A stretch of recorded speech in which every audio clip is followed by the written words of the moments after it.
Air sebagai sumber kehidupan menempati posisi kedua dalam pemenuhan kebutuhan survival setelah perlindungan. Manusia normal hanya dapat hidup tanpa air selama 3 hari.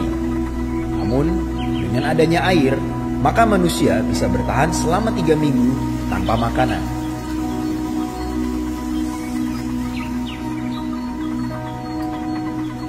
Kang, jadi memang keberadaan air serta peranan air itu dalam berkegiatan di alam terbuka itu sangat-sangatlah penting ya Kang ya? Penting sekali itu. Nah, salah satunya ini yang jadi pertanyaan banyak orang adalah bagaimana mendapatkan air melalui sumber air.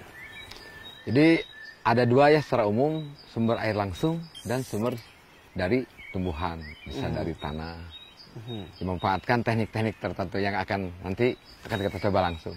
Oh gitu. Bahkan saya dengar, Mon, jangan makan kalau tidak minum itu. Kalimat tersebut ada itu. Iya, saya pernah dengar. Tapi saya juga pernah dengar ada ungkapan juga seperti itu. Jangan makan kalau kamu sedang berpuasa. Iya, batal. Betul. Ya. Oke, Mon. Kita ini siapkan alat-alatnya dulu lah.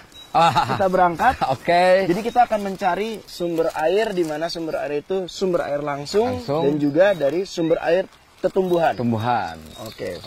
Mari kita cari, Kang.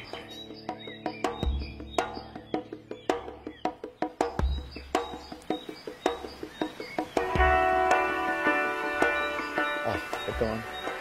Ya, kita ke sana aja. Oke. Wah, cukup nih.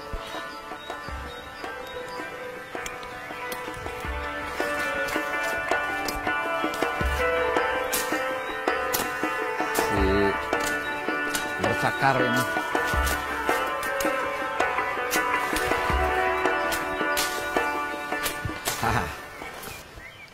Nah ini Mon, salah satu akar yang bisa menjadikan potensi air. Coba ya? Boleh. Kita tebas ya.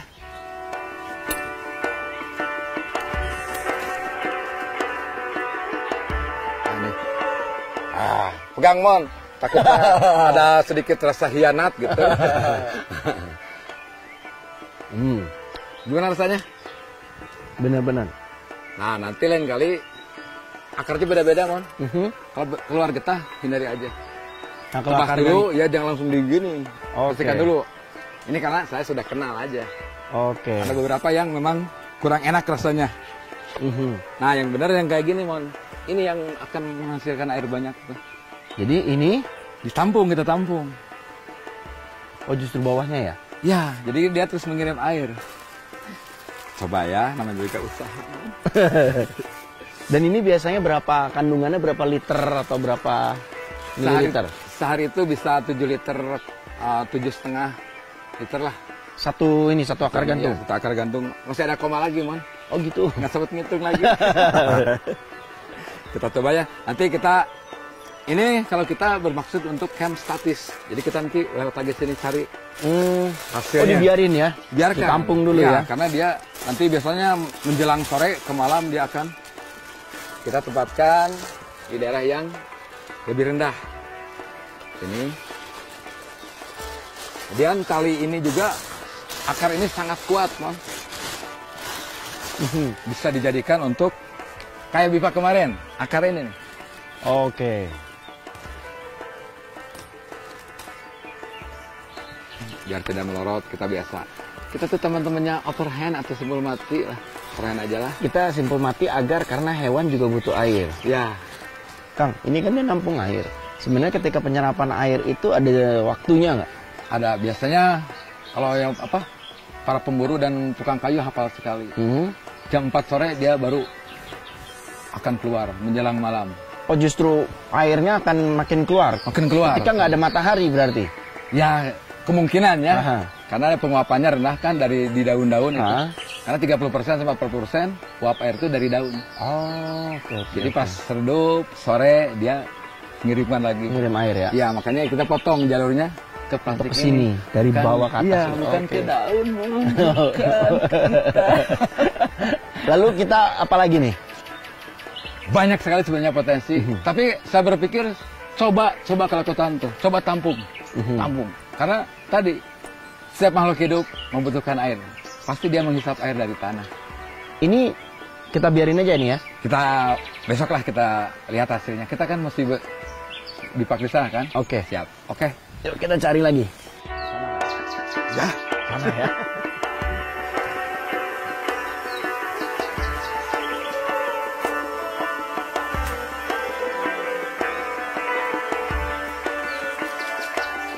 Ini nih, ada kumpulan bambu nih. Ini salah satu potensi air, Mon. Mana? Ini bambu-bambu ini.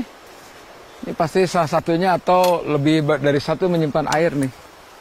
Ah, taunya dari mana, Kang? Untuk Biasanya, menyimpan airnya? Kalau kita ketok-ketok. Di tiap ruasnya? Di tiap ruasnya. Nah, ini kosong. Ini sedikit. Ingat, sifat air itu selalu menuju tempat yang lebih rendah. Ya, kita coba ya sedikit. Jadi kalau kopong, nggak ada airnya ya? Belum tentu, Mon. Nah, ini kosong, Mon. Kosong? Ya. Ini kosong karena tuh ada tapi sedikit. Ada tapi sedikit ya.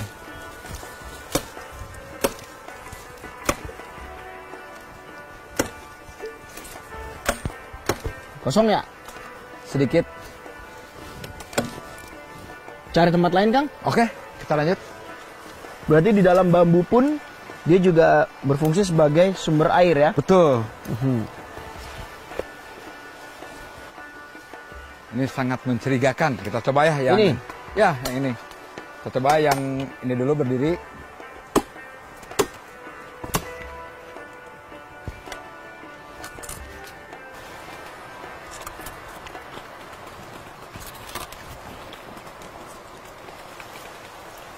Nah, ini biasanya masih ada, Mon, kita potong aja. Oke. Kita bawa ke sana aja, tempat yang lebih enak ya. Ya, boleh, boleh. Oke, pot. Ah, bunyinya. Kita bawa. Tapi Oh iya nih. luang ada. Oke. Oke, kita lihat semuanya, tempat Boleh. yang lebih Ayo. enak. Sumber air dari tumbuhan sudah kita dapatkan. Selanjutnya, saya dan Kang Os akan mencari sumber air langsung, baik dari mata air ataupun air sungai yang mengalir. How is that? Bambu jasamu abadi. Jasamu abadi. Jadi memang bambu itu juga merupakan sumber air, Ya. tapi kita harus tahu bahwa di setiap ruasnya ada yang mengandung air, ada yang Betul. tidak. Diketahuinya dengan ketika kita ketuk di salah satu ruasnya, Ya. apabila suaranya cenderung kopong atau kosong, Ya. artinya tidak ada air. Ya. Tapi biasanya mendekati bawah Ya, justru berair ya. betul, sifat Ada air. isinya ya. Ya, betul, Oh, oke. Tapi tetap, Mon, walaupun kita sudah tahu bambu ini bisa diminum langsung, lakukan prosedur. Biasakan Pertama, ya. Biasakan, buka, coba buka. Cium dulu. Baru cicip sedikit. Netral, tidak ada bau asing. Nah, Baunya enak. Cenderung harum. Mas. harum, ya. Harum seperti harum-harum Ya. bau bambu. Cicipnya sedikit. Tunggu beberapa saat. Itu harus bisa menahan diri. Haus itu, waduh, paling membuat tidak sabar. Nah, baru untuk lain kali lakukan prosedur seperti itu. Oke. Oke, walaupun sudah kita kenal ya. Baik kalau gitu. Kita cari potensi-potensi yang lain lagi. Ada apa aja tuh, Kang, sumber air lainnya? Banyak sekali di hutan ini. Semua tumbuhan membutuhkan air, berarti dia mengandung air. Menyimpan air ya. Menyimpan air ya. Oke, baik Siap. kalau begitu, Kang. Kita Kita lanjut lagi ya. Mon, ambil keputusan, Mon. Kemana? Oke. Kita coba ke arah sana ya. Siap. Oke.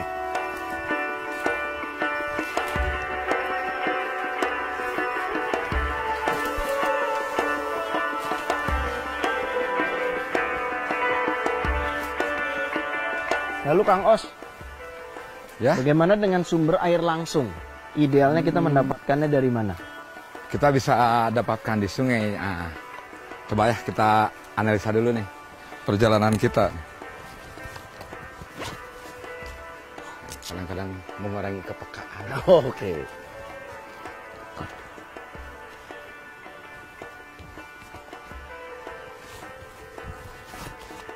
Ya, kalau sesuai, tar dulu, utarakan dulu petanya. Entah kebetulan atau tidak ini sudah utara ya petanya. Nah, kita sekarang berada di sini. Kalau kita lurus, ini kita akan menemukan lembahan. Kemungkinan ada air mana sana. Setelah melewati lembahan, ya, kemungkinan ada air. Karena dari sungai. Oh, itu salah satu sumber air langsung. Oke. Berarti kita sana. Pasti jalannya nurun ya. Ikuti ini air kan sebelum mencari. Ya. Sungai ini. Lembahan ini kan? Ya, betul. Oke. Sip. Oke. Seperti biasa, saya persilahkan kamu untuk mengambil keputusan. Oke, Kang.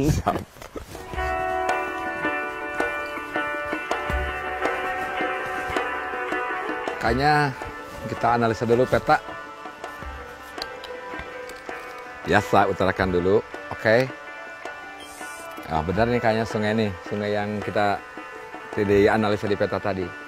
Kita langsung aja ke sana. Jadi kita langsung mendapatkan sumber air langsung. Langsung. Oke.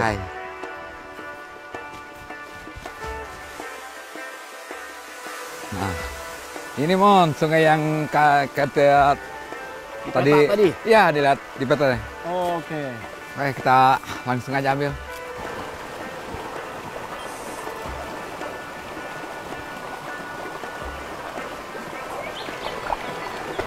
Air sudah terkumpul yang didapat melalui sumber air langsung. Oke. Sumber air langsung bisa didapat melalui sungai juga hujan berarti. Hujan bisa. Oke. Sip. Oke, udah nih Kang. Kita langsung ke bivak aja. Kembali bivak ya. Mari.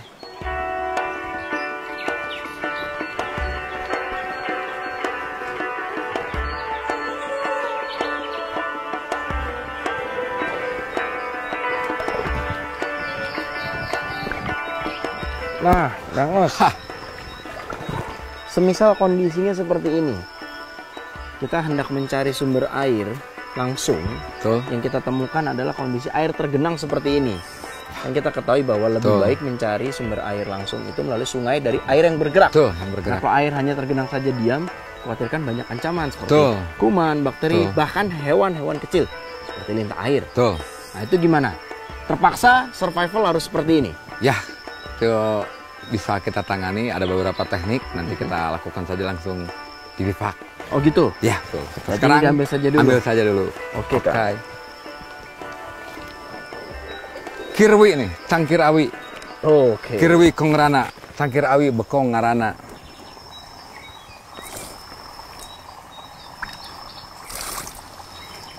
Karena pasti akan ada beberapa kotoran ya kan? Ya, betul. Atau mungkin hewan-hewan jentik mungkin ya kan? Kemungkinan juga binatang di sini ngambilnya. Ini kan seperti jalan setapak kan? Siap. Sudah cukup ini Kang? Siap.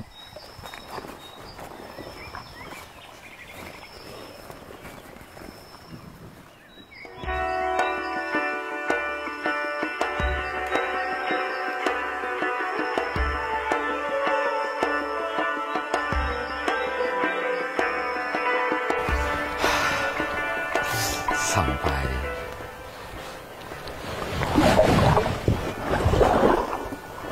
Oke, Mon. Kita langsung ini aja, biar layak minum airnya. Kita langsung coba pakai ini, karbon aktif. Oh, dijernihkan? Dijernihkan, kemudian dimatikan dulu ini apa? Ancaman-ancaman kuman, bakteri-bakteri. Jadi segala macam ancaman kuman atau apapun, kita matikan dengan cara dijernihkan dengan karbon? Ya, karbon aktif. Karena kita dapatnya kan dari sungai, kemungkinan masih ada makhluk-makhluk lain. Alright. Oke.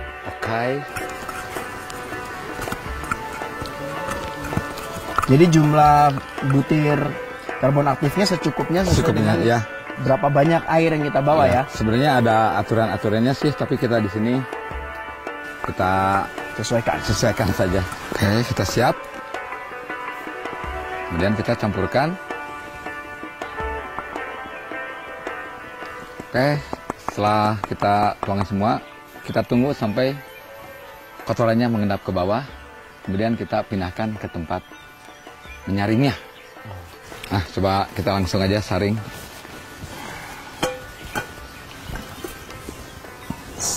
Biar lebih leluasa pergerakannya, kita ikat aja.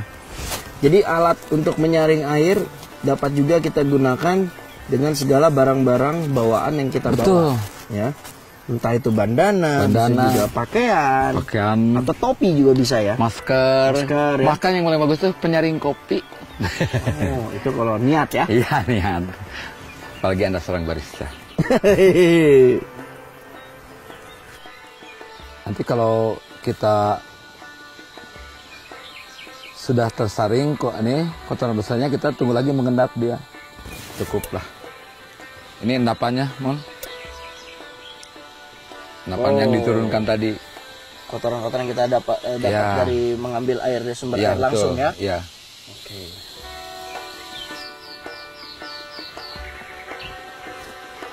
Tada, masih hitam. Kita tunggu endapan lagi. Tapi tidak apa-apa. Dengan kita minum karbon juga sebenarnya karbon aktif. Itu juga karbon aktif ini kan walau tidak hasil yang kita dapatkan tidak transparan jelas sekali. Toh di dalamnya juga mengandung karbon aktif. Siapa tahu air tersebut masuk ke dalam tubuh kita, masih ada kotoran bakterinya, diserap oleh karbon aktif tersebut. Cuma memang kebutuhan kita tidak sebanyak ini ya, tidak misalnya berapa tablet. Dan jangan terlalu sering. Kenapa tuh? Karbon itu katanya ya bisa mengganggu pencernaan juga kalau terlalu sering. Oh, kalau terlalu sering? Iya, karbon aktif menurut aturan-aturan sini. Oh, oke. Ya, kita tunggu lagi mengendap lagi nih, Mang.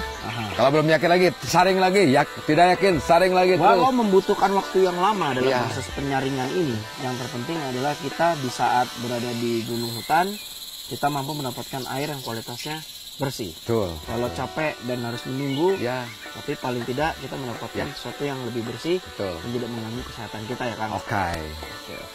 Siap. Kita tunggu. Biar tidak tertendang ya. Kita gantung saja. Harapan. Ya, oke. Sambil nunggu air ini jernih, kita coba teknik lain. Itu teknik-tekniknya bisa didapatkan apabila kita jauh dari sumber air langsung. Nah, sembari menunggu air jernih, kita akan mencoba teknik mendapatkan air dengan cara yang lain.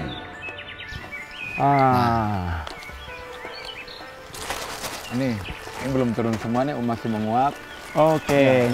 Bagus lah matahari intensitasnya, penguapannya. Maka dengan menggunakan teknik metode ini kita mampu mendapatkan sumber air dari tumbuhan dengan cara penguapan ini tadi ya, kondensasi ya. Ya.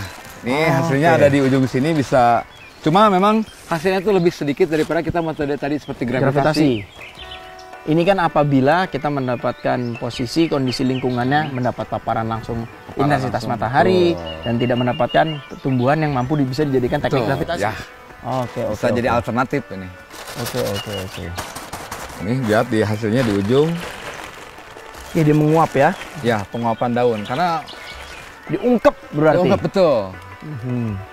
Lebih banyaknya penguapan air dari pohon itu melalui daun.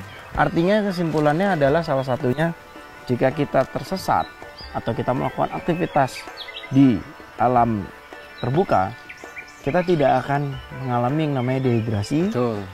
Apabila kita mengetahui wawasan-wawasan pengetahuan ini, bagaimana bertahan hidup, bagaimana survival di alam terbuka. Salah satunya mendapatkan sumber air melalui tumbuhan seperti ini ya. Malah kejadiannya dalam keadaan kita banyak makanan, kita pernah kekurangan air. Jadi air tuh tetap dalam keadaan apapun dibutuhkan. Tetap selalu ada karena sifatnya penting. Ya, penting. Walaupun kita banyak makanan, tidak ada air.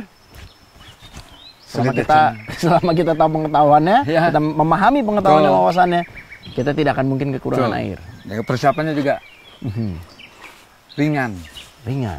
Betul. Cuma tadi bijaklah menggunakan plastik. Pada dasarnya, sumber air di gunung dan juga hutan bisa kita dapatkan. Tinggal bagaimana kepekaan kita terhadap lingkungan sekitar dan tentunya pengetahuan tentang teknik hidup di alam terbuka.